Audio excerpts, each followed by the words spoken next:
ಗೊಂದಲಕ್ಕೊಳಗಾದ ದಲಿತ ಒಳ ಮೀಸಲಾತಿ ಸಮೀಕ್ಷೆ. ಗಣತಿಗಾಗಿ ಸರಿಯಾಗಿ ಮನೆಗಳನ್ನ ತಲುಪ್ತಾ ಇಲ್ವಂತೆ ಗಣತಿಯ ಸಿಬ್ಬಂದಿ. ಈಗಾಗಲೇ ಒಳ ಮೀಸಲಾತಿ ಕೊಡಬೇಕು ಅನ್ನುವಂತ ಕಾರಣಕ್ಕೆ ಒಂದು ಸಮೀಕ್ಷೆ ನಡೀತಾ ಇದೆ.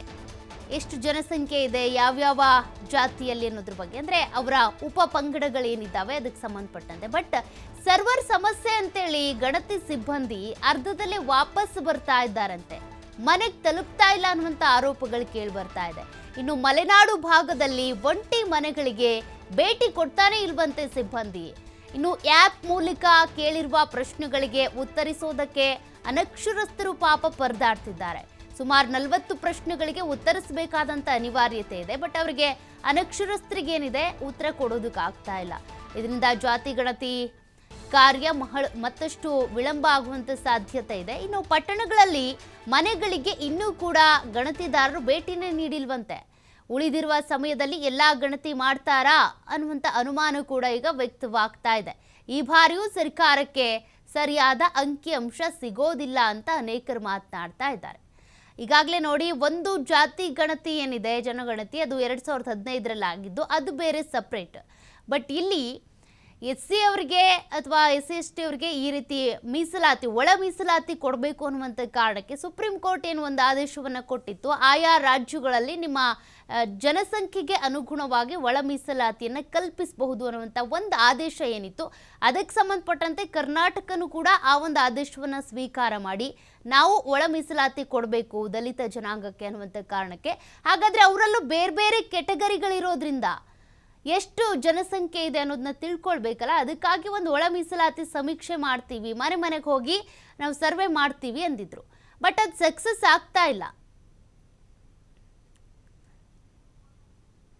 ಮತ್ತಷ್ಟು ಡೀಟೇಲ್ಸ್ ಕೊಡ್ತಾರೆ ಪ್ರತಿನಿಧಿ ಶಿವು. ಈಗಾಗಲೇ ಒಳ ಮೀಸಲಾತಿಗೆ ಸಂಬಂಧಪಟ್ಟಂತೆ ಒಂದು ಸರ್ವೆ ಮಾಡ್ತೀನಿ ಅಂದಿದ್ರು. ಈಗಾಗಲೇ ಸರ್ವೆ ಕೂಡ ಶುರುವಾಗಿದೆ. ಬಟ್ ಮಲೆನಾಡು ಭಾಗದಲ್ಲಿ ಒಂಟಿ ಮನೆಗಳಿಗೆ ತಲುಪ್ತಾ ಇಲ್ಲ ಗಣತಿಯ ಸಿಬ್ಬಂದಿ. ಅಷ್ಟೇ ಅಲ್ಲ, ನಗರಗಳಲ್ಲಿ ಅನೇಕ ಮನೆಗಳಿಗೆ ಇನ್ನೂ ಕೂಡ ಭೇಟಿನೇ ಕೊಟ್ಟಿಲ್ವಂತೆ. ಉಳಿದಿರುವಂಥ ಸಮಯದಲ್ಲಿ ನಿಜಕ್ಕೂ ಕೂಡ ನಿಖರವಾದಂಥ ಅಂಕಿಅಂಶ ಸಿಗುತ್ತಾ? ಈ ಬಾರಿನೂ ಕೂಡ ಇದು ಸಕ್ಸಸ್ ಆಗಲ್ವಾ ಅಂತ? ದಲಿತ ಒಳ ಮೀಸಲಾತಿಯನ್ನ ಜಾರಿಗೆ ತರಬೇಕು ಅಂತೇಳಿ ಸರ್ಕಾರ ಸಾಕಷ್ಟು ವರ್ಕೌಟ್ ಅನ್ನ ಮಾಡಿತ್ತು. ನ್ಯಾಯಮೂರ್ತಿ ನಾಗಮೋಹನ್ ದಾಸ್ ಅವರ ಒಂದು ಕಮಿಟಿಯನ್ನ ರಚನೆ ಮಾಡಿತ್ತು. ತದನಂತರದಲ್ಲಿ ವಾಸ್ತವಿಕ ದತ್ತಾಂಶ ಸರಿಯಿಲ್ಲ, ಹಾಗಾಗಿ ಮತ್ತೊಮ್ಮೆ ಸರ್ವೆಯನ್ನ ಮಾಡಿಸ್ಬೇಕು ಅನ್ನುವಂತಹ ಕೂಗುಗಳು ಬಂದ ನಂತರ ಸರ್ಕಾರ ಇದೇ ಮೇ 7ರಿಂದ ಮತ್ತೊಮ್ಮೆ ಸರ್ವೆಗೆ ಈಗ ಮುಂದಾಗಿದೆ. ಸಿಬ್ಬಂದಿಗಳನ್ನ ನಿಯೋಜನೆ ಮಾಡಿದೆ. ನ್ಯಾಯಮೂರ್ತಿ ನಾಗಮೋಹನ್ ದಾಸ್ ಅವರ ಒಂದು ಮಾರ್ಗದರ್ಶನದಲ್ಲೇ ಈ ಒಂದು ಸರ್ವೆ ಕಾರ್ಯ ಈಗ ನಡೀತಾ ಇದೆ.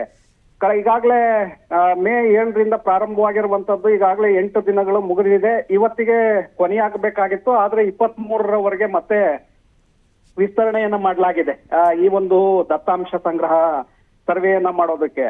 ಆದ್ರೆ ವಾಸ್ತವವಾಗಿ ಸಿಬ್ಬಂದಿಗಳನ್ನ ನಿಯೋಜನೆ ಮಾಡಿದ್ರು ಕೂಡ ಅದಕ್ಕೆ ಪ್ರತ್ಯೇಕವಾಗಿ ವೈಜ್ಞಾನಿಕವಾಗಿ ಒಂದು ಆಪ್ ಮೂಲಕ ಮಾಹಿತಿಯನ್ನ ಸಂಗ್ರಹಿಸುವಂತ ಒಂದು ಪ್ರಯತ್ನಗಳನ್ನ ಮಾಡ್ತಾ ಇದ್ರು. ಇಲ್ಲಿಯವರೆಗೆ ಇದರಲ್ಲಿ ಸಕ್ಸಸ್ ಆಗ್ತಾ ಇಲ್ಲ ಅನ್ನುವಂತ ಮಾಹಿತಿಗಳು ಈಗ ಲಭ್ಯ ಆಗ್ತಾ ಇದೆ. ಯಾಕೆಂದ್ರೆ ನಗರ ಪ್ರದೇಶಗಳು ಮತ್ತೆ ಮಲೆನಾಡು ಭಾಗದಲ್ಲಿ 120 ಮನೆಗಳಿದೆ. 4-5 ಮನೆಗಳು ಮಲೆನಾಡು ಭಾಗದಲ್ಲಿ ಇರುತ್ತೆ. ಹಾಗೆ ಒಂದೊಂದು ಮನೆಗಳು ಕೂಡ ಒಂದೊಂದು ಕಿಲೋಮೀಟರ್ ಗಟ್ಟಲೆ ದೂರದಲ್ಲಿ ಇರುತ್ತೆ.